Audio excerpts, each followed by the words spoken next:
सैयद आला हज़रत अशार इमाम अहमद रज़ा खान रहमतुल्लाहि तआला अलैह आप फरमाते हैं, अपने पड़ोसी के घर से खाना ना मांगने वो जाए जिसको अपने घर से खाना नहीं मिलता।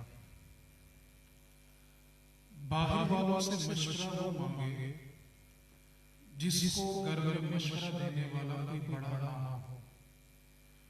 और फरमाया कि गैरों के तरीके पर वो चले जिसको रब रसूल ने तरीका ना दिया। जब शादी इस्लाम का हिस्सा है, दीन का हिस्सा है, तो ये तकाजा करती है कि इसको दीन के मुताबिक ही किया जाए। हमारे यहाँ दो तरह के तबकात हैं। पहला तबका वो है, अगर कोई दीन के मुताबिक चले तो कहते हैं ये भी कोई शादी थी, और अगर कोई दीन के मुताबिक ना चले तो कहता देखा कितना तमाशा हुआ वहां पे। तो हमारा जो मिजाज है वो दोनों तरह के तरीकों को बर्दाश्त नहीं करता। तेल में और महफिल मिलाद में तादाद ही बता देती है कौन किस चीज का हमायती है। तेल में हो तो घर की सारी खवातीन शिरकत करेंगी, महफिल मिलाद हो तो कहते हैं बच्चों को वहां पे क्या क्या काम है, हम तो महफिल पे जा रहे हैं। दो बातें आपसे बुनियादी तौर पर अर्ज करनी है। पहली बात ये है, शादी के बाद जब इख्तिलाफात होते हैं तो उसकी बुनियादी वजह क्या होती है। पूरी दुनिया के अंदर ये शोर है कि सास और बहू का झगड़ा खत्म नहीं होगा। पूरी दुनिया के अंदर ऐसा होता है। आखिर उसकी वजह क्या है? सबसे पहले इसको समझते हैं।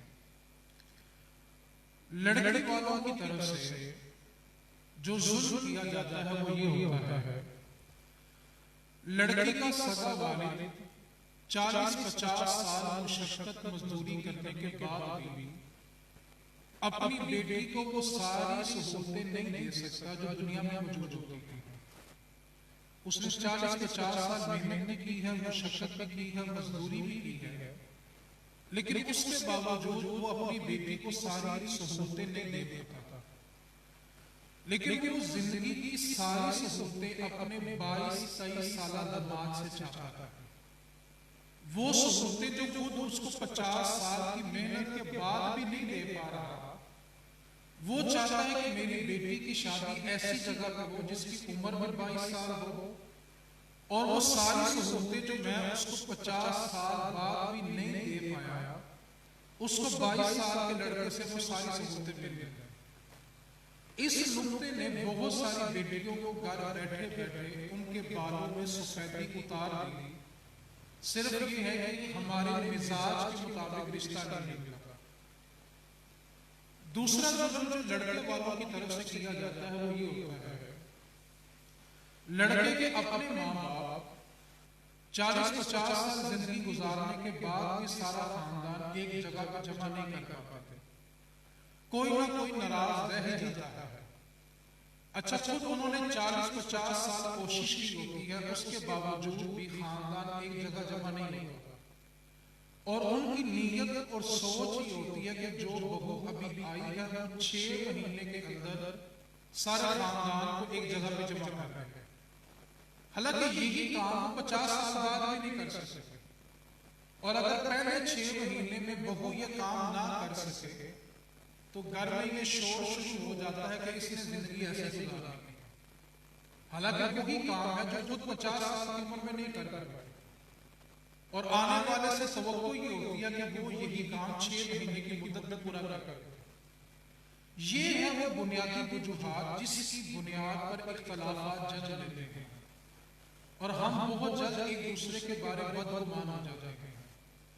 कायनात के अंदर किसी की बेटी भी ऐसी नहीं है कि जो इतना काम करती हो कि उसके हाथ पर छाले पड़ जाए।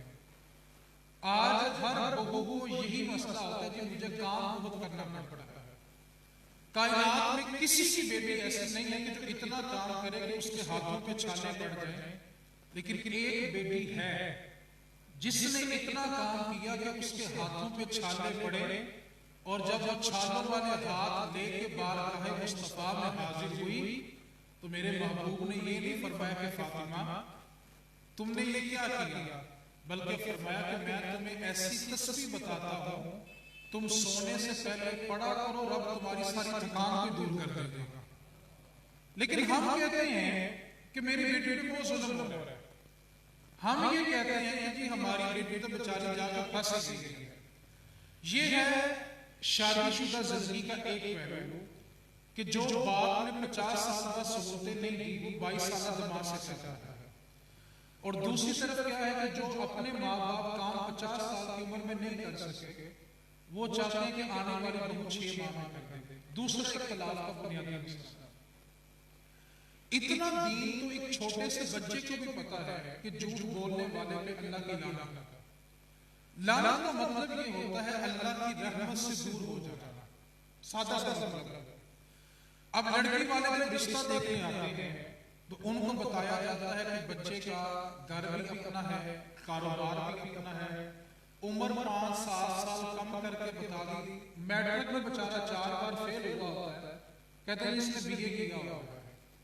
दूसरी तरफ लड़की की उम्र 30 साल से बढ़ चुकी होती है, 5-6 साल उम्र को कम किया, तकलीफ के 4-5 साल ज्यादा बता दिए, घर वाला के किराए का होता है, कहते हैं घर का अपना है, वालिद साहब का कारोबार भी अपना है।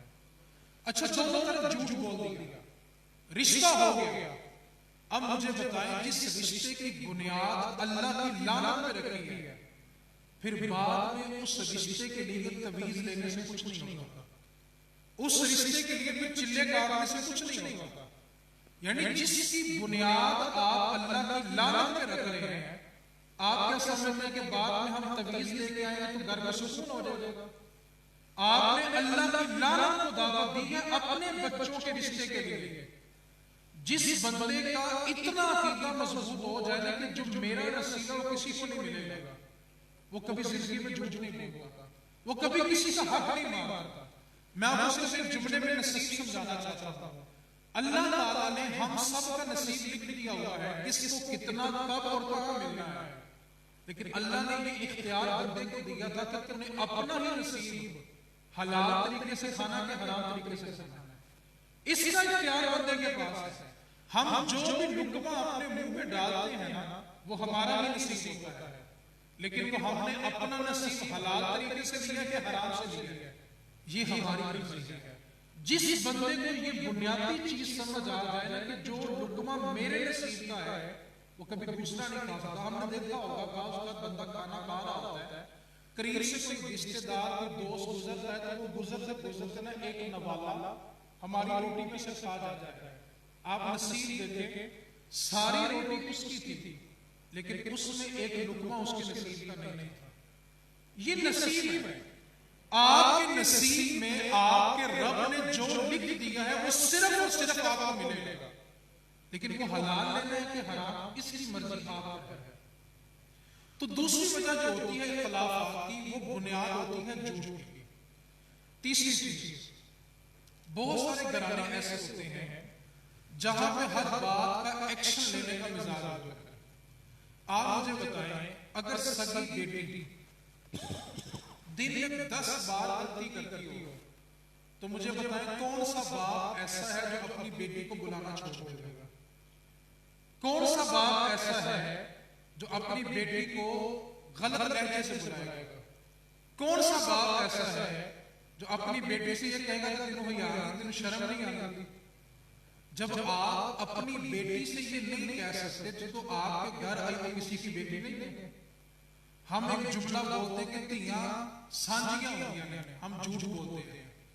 तियां सांझियां होंदियां ना तो किसी घर में किसी बहू को उनसे अजियत ना पहुंचती।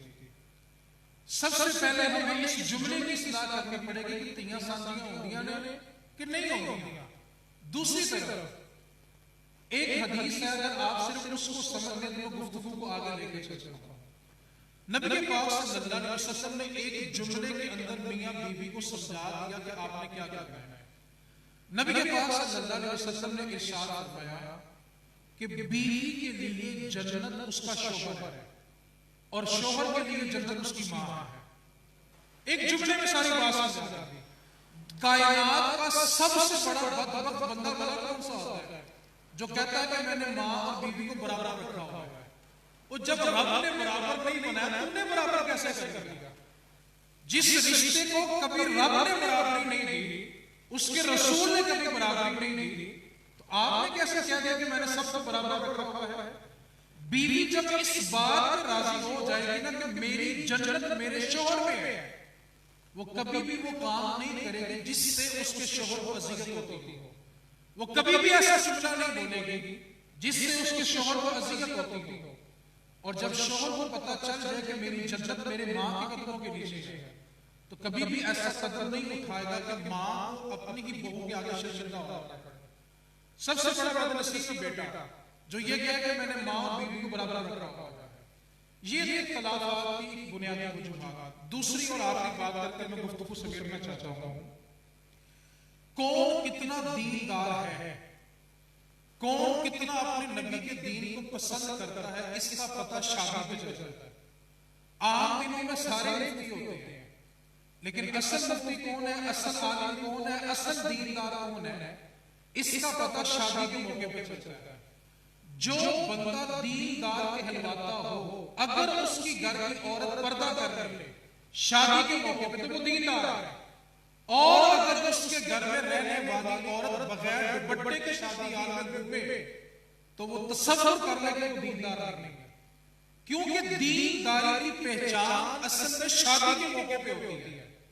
और अगर हम दीनदार हैं, हमारे घर की औरतें अगर बगैर पर्दे के शादी हाल में घूमेंगी तो हम दीनदार नहीं हैं। असल दीन क्या है, शादी के मौके पे पता चलता है। जनाब उमर फारूक रज़ियल्लाहु ताला अन्हु का ज़माना था कि जब बैतुल मुक़द्दस को फतह किया गया तो ईसाइयों ने एक मीटिंग बुलाई और उन्होंने कहा कि आज मुसलमान यहाँ पे फातेह बन गए, जिंदगी में दोबारा हमें कब्जा नहीं मिलना, तो कोई ऐसी चाल चली जाए जिससे हम मुसलमानों को कब्जे में कर लें और बैतुल मुक़द्दस को वापस ले लें। ईसाइयों ने मीटिंग की और उसमें फैसला यह तय पाया कि अभी जब जुम्मे के लिए मुसलमानों ने बैतुल मुक़द्दस की तरफ जाना है तो ऐसा करो कि अपनी जो जवान बेटियां और औरतें हैं ना, उनको फूलों के थाल दे दो और जो बड़े बड़े महल्लात हैं इनकी छतों पे खड़ा कर दो। मुसलमान मर्द जब यहाँ से गुजरेंगे तो अपनी औरतों से कहना कि उन पर फूल फेंकेंगे। अगर मुसलमानों के 3-4 जरनैल भी हमने काबू में कर लिए तो हम मुसलमानों पे कब्जा कर लेंगे और बाद में बैतुल मुक़द्दस को फतह कर लेंगे। जिस वक्त जनाब उमर फारूक रज़ियल्लाहु ताला अन्हु जुम्मे की नमाज के लिए बैतुल मुक़द्दस की तरफ जा रहे थे, अब ईसाइयों ने अपनी जवान बेटियों को और जवान औरतों को बनाओ श्रृंगार करवा के फूलों के थाल थमा के रस्तों में खड़ा कर दिया। और जब जनाब उमर फारूक रज़ियल्लाहु ताला अन्हु और हज़रत अबू उबैदा बिन जर्राह उस वक्त जो जरनैल थे, उन्होंने ये मंजर देखा तो उन्होंने लश्कर की तरफ मुतवज्जह होकर कहा, तुम जानते हो ना कि हमें क्या करना है। आप यकीन जाने कि जब मुसलमानों का काफिला उस रास्ते से गुजरा, ऊपर से ईसाई औरतें फूल फेंकती रही, एक भी मुसलमान ने सर उठा के उनकी तरफ नहीं देखा। जब सारा लश्कर गुजर गया तो उन ईसाई औरतों ने फूलों के खाली थाल अपने मर्दों के मुंह पे मारे और कहा, तुम कितने गलीज हो कि तुमने अपनी सियासत के लिए अपनी औरतों को इस्तेमाल किया और वो देखो कि उनके नबी ने उनकी कैसी तरबियत की है, किसी एक ने भी नजर उठा के हमारी तरफ नहीं देखा और तुम्हें तुम्हारे घर सब कुछ मुबारक हो, हम तुम्हें छोड़ के उस मदीने वाले का कलमा पढ़ने के लिए जा रहे हैं। ये मर्दों पे फूल फेंकना तो ईसाइयों का तरीका था। आज मुसलमान को क्या होगा कि जब बारात आती है तो हाजी साहब 5 वक्त के नमाजी, कुरान पढ़ने वाले, महफिल मिलाद में जाने वाले, महफिल करवाने वाले, जब बारात दरवाजे पे आती है तो अपनी बेटियों को आवाज देते, बेटा जल्दी आना बारात आ गई है। आप मुझे बताएं, बारात में दूल्हे के इर्द गिर्द जो नौजवान होते हैं वो छोटे छोटे बच्चे तो नहीं ना होते। आप मुझे बताएं कभी किसी गैरतमंद बंदे ने ये तसव्वुर भी किया था कि उसकी घर में इज्जत खड़े होकर गैर महरमों के ऊपर फूल फेंकेंगे? और यही काम अगर बारात के अलावा किया जाए तो गैरत के नाम पे कत्ल भी होगा, गैरत के नाम पे खुदकुशी भी होगी, गैरत के नाम पे मोबाइल भी तोड़े जाएंगे, गैरत के नाम पर कॉलेज यूनिवर्सिटी सब कुछ छुड़ा दिया जाएगा। कहते हैं हमारी गैरत का मसला है। मुझे बताएं जिस गैरत पर मोबाइल टूटना था, यूनिवर्सिटी कॉलेज की पाबंदी लग रही थी, वही गैरत बारात के मौके पे कहां थी? दूसरी बात, आप सारे मेरे काबिल एहतराम मेरे मुअज़्ज़ज़ हैं, जो मैं बात करने लगा थोड़ी सी तवज्जो करेंगे तो मेरी बात अगर मेरी तरफ देखेंगे तो मैं अपना माफी ज़मीर आपको आसानी से समझा पाऊंगा। इस वक्त मैं थोड़ा ऊंचा बैठा हूं और आप जमीन पे बैठे हैं। मेरे पीछे अगर नौजवान लड़के खड़े हो जाएं और सामने जो बंदा नीचे बैठा हुआ है, आप मुझे बताएं ऊपर बैठने वाला आसानी नीचे देख सकता है कि नहीं? अब जब मैं मिसाल देता हूं आप तवज्जो करेंगे। दूध पिलाई की जब रस्म की जाती है, दूल्हे के जितने नौजवान दोस्त होते हैं वो उसके पीछे खड़े होते हैं स्टेज पे। आप मुझे बताएं क्या हमारी बेटियां जितना कि उस दिन लिबास पहन लेती हैं, जब वो आके नीचे बैठती हैं, मुझे बताएं जो लोग पीछे खड़े हैं ऊपर से जब नीचे देखते होंगे, मुझे बताएं कभी किसी बाप ने ये तसव्वुर भी किया था कि मेरी बेटी इतनी बेपर्दा हो कि यूं किसी के सामने जाकर बैठे? कौन कितना दीनदार है ये शादी बताती है। महफिल मिलाद तो दीन की बात होगी ना, ये पता कल चलना है कि कितना दीन है, ये पता परसों चलेगा कौन कितना दीनदार है, किसके घर में कितनी इज्जत है। मौला अली शेर खुदा फरमाया करते थे किसी मर्द की गैरत चेक करने के मर्द कितना गैरतमंद है तो उसकी औरत को देखो, जितनी उसकी औरत पर्दे में होगी उतना मर्द गैरतमंद होगा। और किसी औरत कितनी पर्दे में शादी बताती है, घर में बैल होता तो औरत दुपट्टा लेके बाहर आती है। और मैं तो अभी परसों इस जगह पे जा रहा था, रास्ते में अचानक एक बात समझ में आई कि बाप अपनी बेटी को अकेले कॉलेज नहीं भेजता, भाई अपनी बहन को अकेला कॉलेज नहीं भेजता। और मैं सोच रहा था कि भाई और बाप मुहाफिज बन के जिस बेटी को यूनिवर्सिटी छोड़ने जा रहे होते हैं ना, वो बेटी अपने के बाप के पीछे बैठ के मैसेज किसी और से लगी हुई है। बाप बेचारा घर से निकला इसलिए था कि रास्ते में कोई दरिंदा मेरी बेटी की तरफ ना देखे। भाई ने सुबह सुबह गरम बिस्तर छोड़ा इसलिए था कि जब मैं अपनी बहन को छोड़ने जाऊं तो कोई दरिंदा मेरी बहन की तरफ नजर उठा के ना देखे।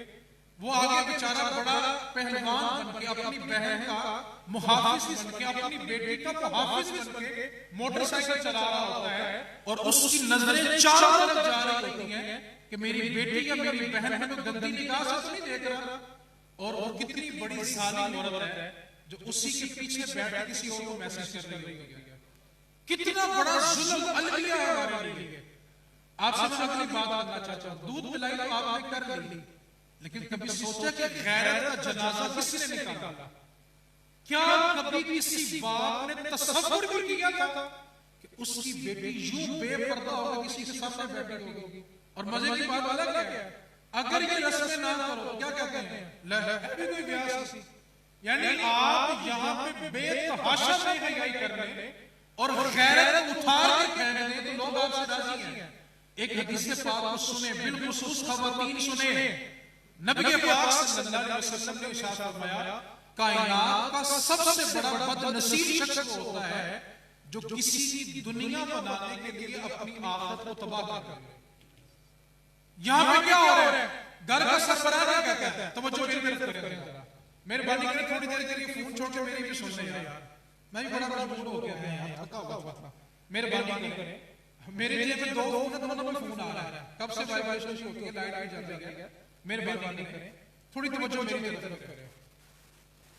अब होता क्या है हमारे यहाँ, बात घर का जो सरबराह होता है वो क्या कहता है, कहना मुफ्ती साहब यकीन करो मैं बड़ी कोशिश की थी, अब बुढ़ियां बाजी नहीं आती, औलाद क्या करके अभी मां रही हुई है, मेरी सुनता ही कोई नहीं। एक तरफ ये नुक्ता नजर है कि मेरी सुनता अच्छा, उसी सरबराह से उसका बेटा क्या गया, अब्बा जी मेरा हिस्सा दे दो। तो फिर अब्बा जी रात पीछे पीछे पुत्र लग गए।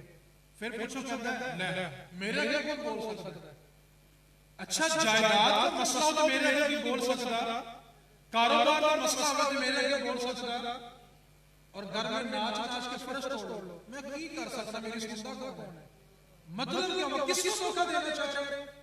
असल मसला ये है, हमारा जो रब रसूल से रिश्ता है वो सिर्फ दुखों का है। हमारा रब रसूल से खुशी का कोई रिश्ता नहीं है। कोई बीमार हो गया, अल्लाह रसूल को याद कर लो। रूह अटक गई है, अल्लाह रसूल को याद कर लो। रूह कब्ज हो गई है, अल्लाह रसूल को याद कर लो। कुल खानी चेलम आ गया, अल्लाह रसूल को याद कर लो। तदफीन करनी है, अल्लाह रसूल को याद कर लो। और जब खुशी हो तब अल्लाह रसूल याद आता। मतलब ये हुआ, हमने अपने रब रसूल से रिश्ता सिर्फ और सिर्फ दुखों का बनाया। हम अल्लाह रसूल से दुख में याद करते हैं। कितने बंदे ऐसे हैं जो खुशी के मौके पे भी कहते हो कि यार मैं वो करूंगा जो मुझे मेरा रब रसूल कहेगा। मतलब हमने दुखों के लिए रब रसूल रखा हुआ है। तीसरी बात, फोटोग्राफर और मूवी मेकर आएंगे और हम अपनी बेटियों को बना सवार के उनके सामने खड़ा करेंगे। मैं हैरत में डूब जाता हूं कि सगा भाई अपनी बहन से शादी हाल में एक्शन लगवा रहा है। आप मुझे बताएं, माशाल्लाह अजीज शाऊर है, इसी मुआशरे से ताल्लुक रखते हैं, आप मुझे बताएं, अगर आपकी बहन बेटी की तस्वीर शादी के मौके के अलावा कोई बंदा उतार ले तो मुझे बताएं क्या सलूक होगा? सारे चुप कर गए हो, क्या सलूक होगा? आप कहेंगे या वो नहीं या सिंपल सा फर्क है। आप कहेंगे कि मैं जब तक उसको मार नहीं लूंगा कलेजा ठंडा नहीं होगा। जिस चीज पर आपकी गैरत शादी के अलावा जा रही थी, शादी भी क्या हुआ था? दुल्हन के पास अभी दूल्हा नहीं गया, फोटोग्राफर पहले पहुंचा होता है, और वो जो लेंस जूम कर रहा है, आप तसव्वुर है वो क्या कर रहे हैं? गैरत की इंतहा का जनाजा निकल गया कि कमरे में दुल्हन और फोटोग्राफर के अलावा दूसरा बंदा कोई नहीं होता। आपकी बेटियां तो गुलाब के फूल से भी ज्यादा नरम थी।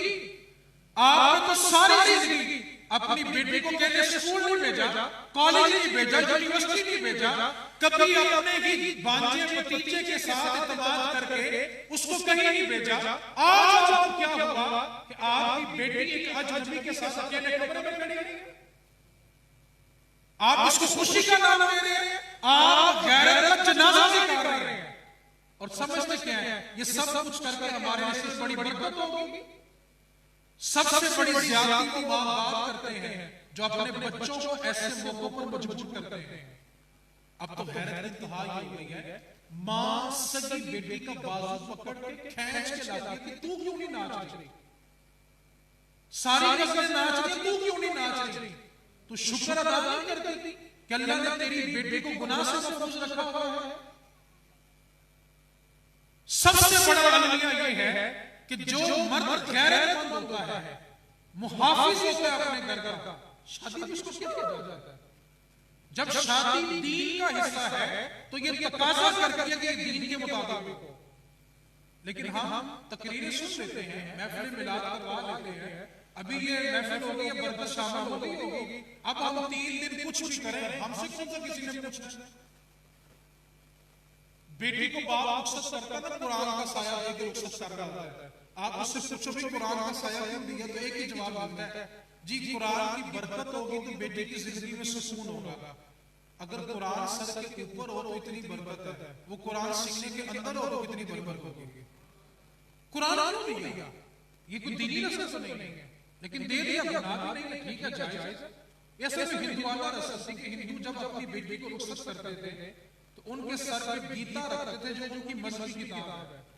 हम लिखने के 1000 साल उनके साथ गुजारे हैं, तो बहुत सारी रसूमात हमारे अंदर मौजूद है, ठीक है, गुनाह नहीं है, जायज है, करें। लेकिन मैं एक बात पूछना चाहता हूं, जिस कुरान का आपने साया किया है, एक रात पहले जो नाच नाच के फर्श टूटते हैं वो धोखा था कि ये कुरान धोखा है? एक रात पहले उसी कुरान की मुसलसल खिलाफवर्जी की, अगले दिन कुरान उठा के बेटे के सर पर रख दिया। इस वास्ते अगर शादी दीन का हिस्सा है तो ये तकाजा करती है कि इसको दीन के मुताबिक किया जाए। अब तीसरा ट्रेंड क्या चला है, मेहंदी की जगह कव्वाली नाइट का। अगर मैं जुमला बोल और आप थोड़ा सा बर्दाश्त कर भी लें, शबीर शाह साहब का नाम सुना होगा, हाफिज जो वाकया करबला बयान किया करते थे, वो सही कहा करते थे कि ये मजहबी मुजरा है। ये क्या हो रहा है?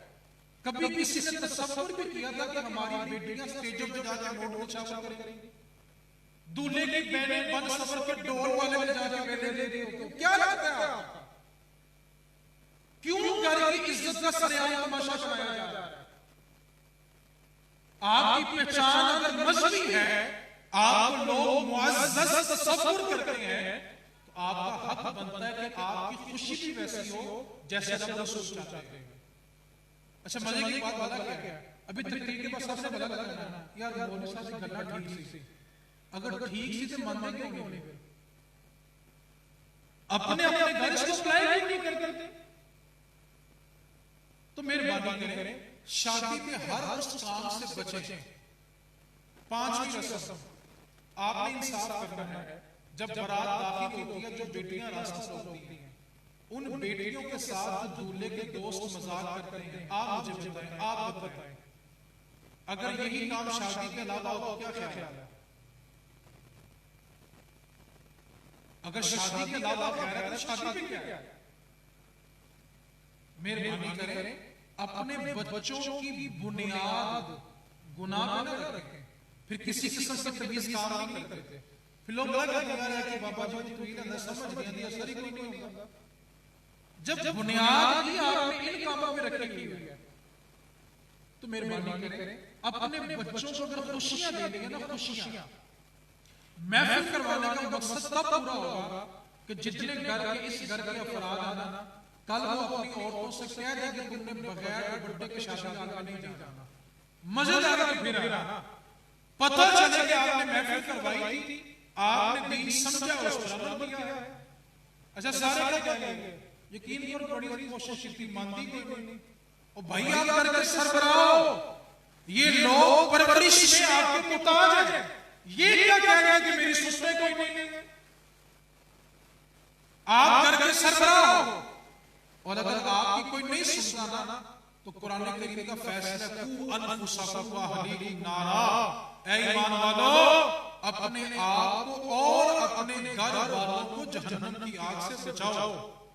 सिर्फ अपने आप को बचाने का हुक्म नहीं है, घर के सरबराह के लिए अपने मातहत को बचाने का हुक्म है। और वो जो पर्दा नहीं कर रहा, उसका जवाब आपने देना है। असल में मेरे नजदीक, मेरी जाती राय है, आपको इससे इख्तिलाफ करने का हक है, मेरी जाती राय है, मेरी जाती है, इख्तिलाफ आप कर सकते हैं। मसला औरत के पर्दे का नहीं है, मसला मर्द की गैरत का है। क्यों बोला? जिस घर से औरत निकली है, आखिर वो उस घर के मर्द के सामने निकली है। इस बात को बल्ले मांगे, तेल मेहंदी पे औरतें खुद नहीं जाती, बिठा के छोड़ के आने वाले हम हैं। बेटियां बगैर पर्दे के तेल मेहंदी पे खुद नहीं जाती, छोड़ के आने वाले हम हैं। इस वास्ते अगर आपने महफिल करवाई है तो महफिल का मकसद पूरा करें। वो मकसद क्या है? कल आपके फंक्शन में नजर आएगी दीदी क्या, पता चले कि दीदी ये कहता है, फिर तो मकसद पूरा होगा। और अगर आज महफिल करवा ली, अभी आज घंटे पर ढोल की भी रख लेनी है, किसको धोखा दे? फिर कोर्ट के पास ऐसी इमोशनल ब्लैकमेल करने वाली दीदियां ना, उन पुत्र की खुशी ना करेंगे। और मैं कहना मां जी, खुद तो जहन्नम में जाने, साथ औलाद क्यों लेके जा रही हो? बेटा कपड़े इस्त्री ना हो तो मां से जिद करता है, खाना लेट हो जाए तो जिद करता है। क्या कभी किसी बेटे ने कहा मां तुमने इस हालत में शादी पे नहीं जाना? घर में कपड़े देर से इस्त्री हो तो बहन को डांटते हैं।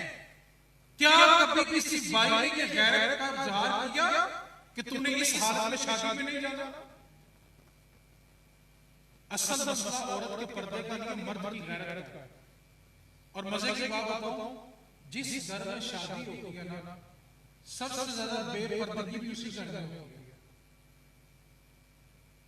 आप मुझे बताएं, आप माशाल्लाह सारे दिन शाऊर हैं, आपने अपनी दादियां नानियां देखी होंगी, दरवाजे पे सिर्फ दस्तक होती थी ना, सबसे पहले वो अपनी चादर ठीक करती थी। चादर सर पे होने के बावजूद उसको और नीचे कर देती थी। असल मसला औरत के पर्दे का नहीं है, असल मसला मर्द की गैरत का है।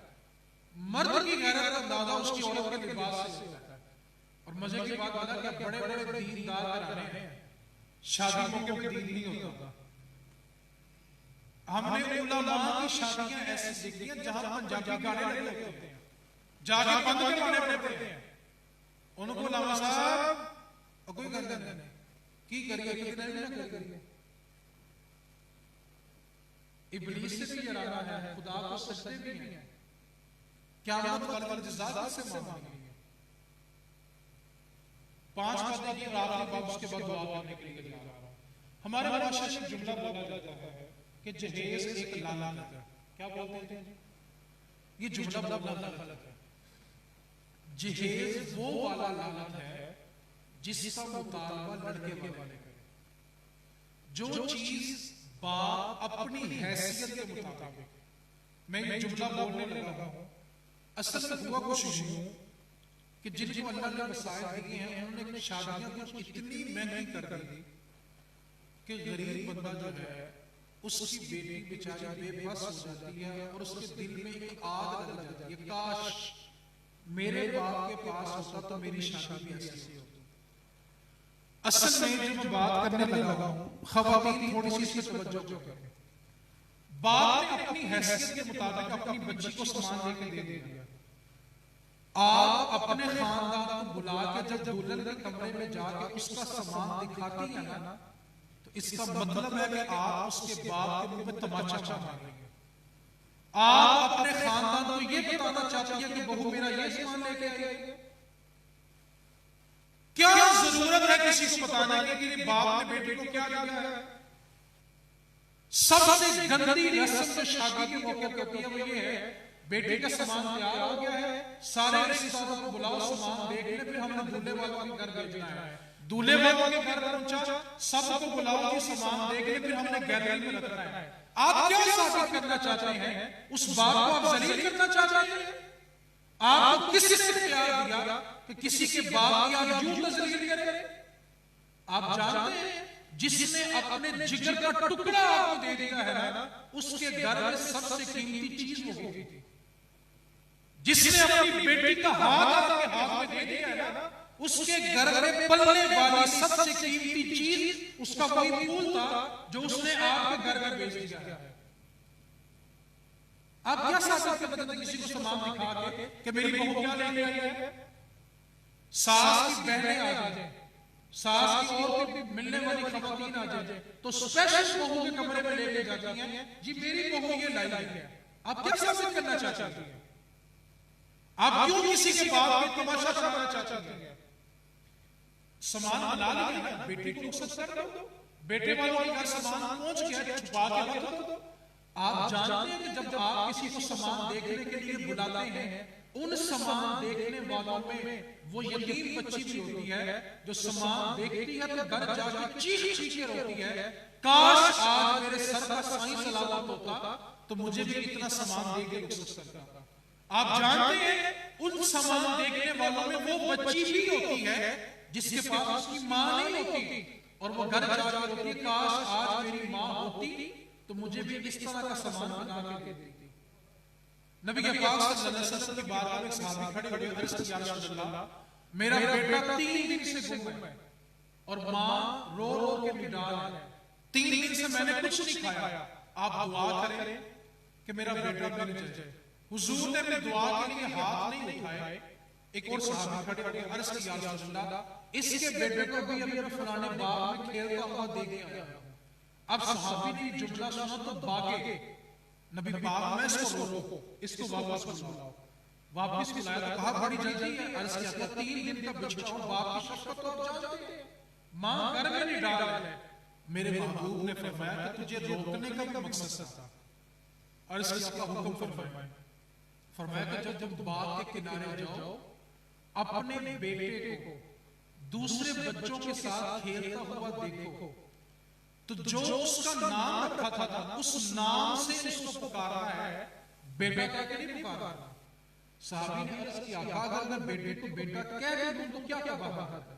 मेरे महबूब ने फरमाया, मना नहीं है, लेकिन तू 3 दिन का बिछड़ा हुआ है, जब तू बाग के किनारे जाएगा पहली नजर तेरी बेटे पे पड़ेगी, और तू जितने दर्द के साथ बेटे को बेटा कह के पुकारेगा, सोच अगर तेरे बच्चे के साथ तो यतीम बच्चा भी खेलता हुआ, जब वो तेरा लहजा मोहब्बत भरा उसमें लफ्ज बेटा सुनेगा, सोच अगर उस बच्चे के दिल में गुजरा कि काश आज मेरा बाप होता तो मुझे बेटा कह के पुकारता। तो साहबी बता, उसका जो दिल टूटेगा उसका बदला किसने देगा? यतीम के सामने बेटे को बेटा कहना मना है, बेवा औरत के सामने बीवी को प्यार के बोल बोलना मना है। और यहां पे क्या है? आप तमाशा लगाना चाहते हैं कि आओ भी सम्मान देंगे बेटे का? मेहरबानी करें, किसी के बाप की तजलील ना करें। मैं फिर जुमला दोहरा रहा हूं, उस बाप के पास सबसे कीमती फूल अपना बेटे की थी जो उसने आपको दे दी है। आप उसके अलावा क्या देना चाहते हैं? क्या लेना चाहते हैं?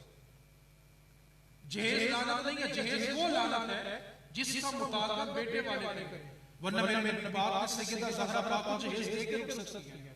उसमें बिस्तर भी थे, चक्की भी थी, घर का साजो सामान भी था। जहेज लानत नहीं है, जहेज वो लानत है जिसका मुतालबा किया जा रहा है। असल में एक बात को याद करने और गुफ्तगू समेट रहा हूं, जब तक मुआशरे में शादी महंगी रहेगी, जिना सस्ता रहेगा। अगर आप मुआशरे में से जिना खत्म करना चाहते हैं तो शादी को सस्ता करें, इसके सिवा जिना रोकने का कोई रास्ता नहीं है। बेटे वाले शादी क्यों नहीं कर रहे? कहते हैं नहीं, बेटा पांव पे खड़ा हो जाए, तो पहले किस पे खड़ा है? आप दीन के मिजाज को समझें। कहते हैं कुछ कमा ले तो शादी करते हैं। नबी पाक हमारे निकाह करो, रिस्क में बरकत होगी। ये क्या कह रहा है? रिस्क कमाओ तो निकाह करेंगे।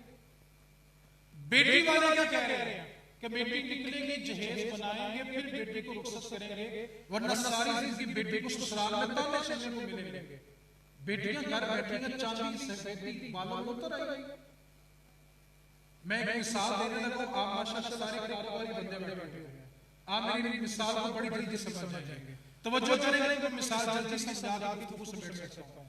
अल्लाह ने जिसको 4 बेटे दिए हैं, अगर अल्लाह करम कर देता 5वां भी बच्चा हो जाता, उस 5वें बच्चे को क्या रहने के लिए उस घर में जगह मिल जाती कि नहीं?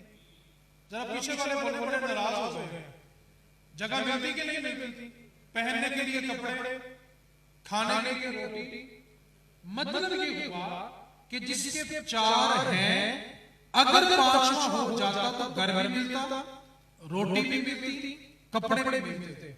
मैं ये कहा करता हूं, अगर तेरा बेटा 20-30 हजार कमाना शुरू हो गया ना, तो अपनी बहू को 5वां बच्चा समझ के ले आओ। कम अज कम तेरा अपना बेटा जिना से बच जाएगा। यार तेरे 5 जो बन न जाते तो बहू को 5वां बच्चा क्यों नहीं बना लेता अपने बेटे को जिना से बचाने के लिए? तो जब तक मुआशरे में निकाह सस्ता नहीं होगा, जिना कभी खत्म नहीं होगा। जब नबी पाक ने कह दिया कि सबसे ज्यादा बरकत उसी निकाह में है जिसमें खर्चा कम होता है, लेकिन आज एक और तबका भी मौजूद है जिसका खर्चा कम करा रहा उसको भी हजम नहीं होता। कहना अभी भी ब्याज रस्मी कोई नहीं की, यानी तमाशा बेहयाई का लगा लो, सब कुछ जायज है। मेहरबानी करो यार, मैं तो ये ज़ाती राय रखता हूं कि जितना पैसा एक दिन की खुशी के लिए खर्च किया जाता है ना, वो खुशी छोटी कर ले और वो पैसा अपने बेटे को कारोबार के लिए दे दे। हम क्या करते हैं, एक दिन की खुशी के लिए बेटे को 6 साल के लिए महफूज कर देते हैं। मैं कहता हूं एक दिन की खुशी कम करो और वो पैसा उसको 6 साल के बिजनेस के लिए दे दो। आप मुझे बताएं, जो बंदा 15 डिशेस पकाता है उसको शादी के बाद बातें होती कि नहीं होती? कितना बेवकूफ बंदा होता है जो पैसा लगा के बातें सुन रहा है। मैं कहता हूं अक्लमंद बंदा वो होता है जो पैसे ना लगाए 2 बातें सुन ले। अब बंदा क्या कहता है, कोई खानदान च नक नहीं लवानी, की कहता है खानदान च नक सब ना बहुत लगती भी होती है। अक्लमंद बंदा जो पैसा बचा ले, बाकी मामला देखे जाएंगे। पैसा भी लगाते हैं, बात जलील हो जाती है। कौन है जो बात करे बगैर चला जाता है, कोई ना कोई नक्श निकाल के लोग जाते हैं। तो मेहरबानी करें, एक दिन की खुशी के लिए बेटे के आने वाले 6 साल अज़ाब न डालें। बेचारे के खुश रहने के दिन होते हैं, दरवाजे पे दस्तक हो रही है, पैसे दे दे, फोन आ रहा है, पैसे दे दे। अक्लमंद बंदा वो नहीं होता। मिडिल क्लास तबका दो मौकों पे मकरूज होता है, घर बनाने के लिए और बच्चों की शादी करने के लिए। मदीने में सबसे बड़े जो ताजिर, सबसे बड़े ताजिर, उनका नाम हजरत अब्दुर्रहमान बिन औफ है, जिनको ताजिर रहमान कहा जाता है। रहमान के सबसे बड़े ताजिर। फजर की नमाज पढ़ने नबी पाक की बारगाह में आए तो नबी पाक ने देखा कि कुर्ते के ऊपर ना कुछ जर्दी रंग लगा हुआ है। तो नबी पाक ने पूछा, फरमान हम तुम्हारे लिबास पे कैसा रंग पाते हैं? अल्फाज बड़ी बड़ी तवज्जो से सुनने हैं। तो अब्दुर्रहमान बिन औफ अर्ज करने लगे, आका कल रात मैंने एक औरत से निकाह किया था, तो उसके लिए खुशबू का इस्तेमाल किया था, उसका रंग है। आप इस जुमले में तवज्जो करना, हुजूर के ज़ाहिरी ज़माने में निकाह किया है और हुजूर को दावत नहीं दी, और नबी पाक ने सुन के क्या कहा, अब्दुर्रहमान अल्लाह तुझे और तेरी बीवी को बरकत अता फरमाए। उन्होंने ये नहीं कहा मैंने क्यों नहीं बुलाया, आज ये से आप वही सा बुलाया। नबी पाक सारी तौर पर वजूद ने नहीं दावत दी, तो नबी पाक ने क्या नाराजगी के साथ कहा, मैं नहीं, अल्लाह तुझे और तेरी ज़ौजा को बरकत दे। अपना वाला कौन होता है जो खुशी में खुश हो। अपनों की तारीफ पता क्या मेरे देखे जरा, अपनों की तारीफ ये होती है जो बंदे के ऐबों को डाल दे, जो पर्दा खोल दे वो अपना नहीं होता। अरब के अंदर एक बंदा था, उसकी बेटी की बारात आई, तो बारात बुलाई जो उससे कई गुना ज्यादा आ गई। उसने जो इस्तेमाल किया था वो सामान खाने का कम था, तो वो सोच के पड़ गया कि अब इतनी बारात को मैं कैसे मैनेज करूं। तो उसको एक बंदे ने मशवरा दिया, आपने तवज्जो से मेरी बात समझ है। उसके एक साथी ने कहा कि तुम ऐसा करो कि जो गोश्त है, अरब के अंदर खाना खिलाने का दस्तूर तरीका ही होता है, वो गोश्त को रोटी के ऊपर रखते हैं और रोटी लपेट के, जैसे हमारे यहाँ शवारमा लपेटते हैं, इस तरह अरब लोग खाना खिलाते हैं। उसने कहा कि ऐसा करो, गोश्त कम है, तुम गोश्त रखो रोटियों के ऊपर और रोटियां लपेट के जो बारात वाले हैं ना उनको तुम गोश्त वाली रोटी दे दो, और जो अपने हैं उनके लिए ये करो कि रोटी के अंदर रोटी रखो, उसको लपेट दो। जो गैर है उनको क्या दे दो, गोश्त वाली, और जो उनको रोटी में रोटी रखो लपेट के दे दो। उसने कहा बात ठीक है, उसको तकसीम कर दिया। अब उन्होंने पहला बंदा उठा, कहने लगा ओ इसमें गोश्त नहीं है रोटी है। दूसरा भी उठा, कहने लगा इसमें रोटी है इसमें गोश्त है नहीं है। उसने तरीकी जुमला बोला, उसने कहा मैं माजरत चाहता हूं कि मैं आपको अपनों में गिन बैठा था, मैं माजरत चाहता हूं कि मैंने आपको अपना समझ लिया था। क्यों क्या अगर आप अपने होते तो किसी का पर्दा और शादी का होता क्या है, वेखिए उन्होंने वेखिए ये अपने थोड़ी होते हैं, ये तो तमाशा देखने के लिए आए होते हैं। तो मेहरबानी करें, अगर घरों का माहौल सुथरा रखना है, घर का सरबराह इस बात पर तवज्जो करे, बहुत सारी चीजें देखकर अंधा होना पड़ता है, बहुत सारी चीजें सुन के बहरा होना पड़ता है। अगर आप हर बात पे एक्शन लेंगे, बहुत जल्द औलाद के दिलों में नफरत पैदा कर लेंगे। नबी पाक सल्लल्लाहु अलैहि वसल्लम की बारगाह में अनस बिन मालिक ने 10 साल खिदमत की है, और अनस बिन मालिक कहते हैं 10 साल में मुझे एक दिन भी ऐसा याद नहीं है कि मेरे हुजूर ने कभी मुझे झिड़का हो। घर का माहौल बेहतर करने का एक ही नुस्खा होता है, बहू जिस तरह अपने माँ बाप का अदब करती है ना, सास ससुर का अदब करे। होता पता क्या कहते ससुर ने कहते मेरे माँ बाप ने इस जुमले में बेड़ा गर्क कर दिया।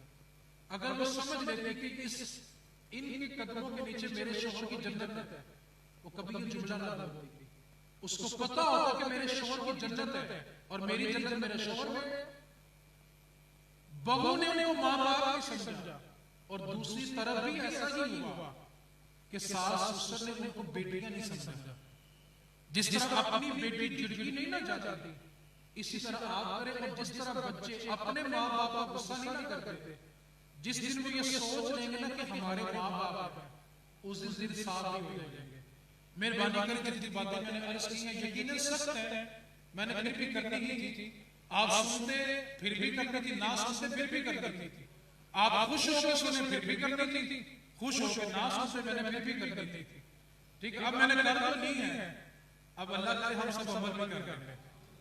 तो दीनदार कौन होता है? जो शादी के मौके पे दीनदार हो। जो शादी में दीनदार नहीं है उसको नबी पाक की महफिल करवाना, मैं ये नहीं कहता उससे हाथ नहीं छीनूंगा, मेरी क्या औकात है, लेकिन वो अपने नबी पाक से मोहब्बत का इजहार करने में बेवफाई कर रहा है। वो बेवफा है, वफादार वही है जो खुशी में अपने अल्लाह और अपने रसूल को तरजीह दे। इस वास्ते मेहरबानी करें, बाप ने सबसे कीमती फूल आपके घर में भेजा है, आपका फर्ज बनता है कि उस फूल की हिफाजत करें। बेटियां बड़ों माँ बाप का दर्जा दें, माँ बाप आने वालों को बेटी का दर्जा दें। इंशाअल्लाह घर घर जो अमन का गहवारा रहेगा। बाप ने जो सहूलतें 50 साल बाद नहीं दी, वो दामाद 22 साल की उम्र में नहीं दे सकता। दूसरी तरफ बेटे के माँ बाप अगर 50 साल बाद खानदान नहीं जोड़ सके तो आने वाली बहू 6 माह में कभी नहीं जोड़ सकती। उसको वक्त दें, उसको मौका दें, इंशाअल्लाह घर का माहौल अच्छा रहेगा। अल्लाह करीम हम सबको जुबानों की नरमी अता फरमाए, दिलों की सफाई अता फरमाए। अब जिसके जी में आए वो हासिल रोशनी करे, अब जिसके जी में आए वो हासिल रोशनी करे। हमने तो दिल जला के सरे कर दिया, वमा अलैना इल्लल बलागुल मुबीन।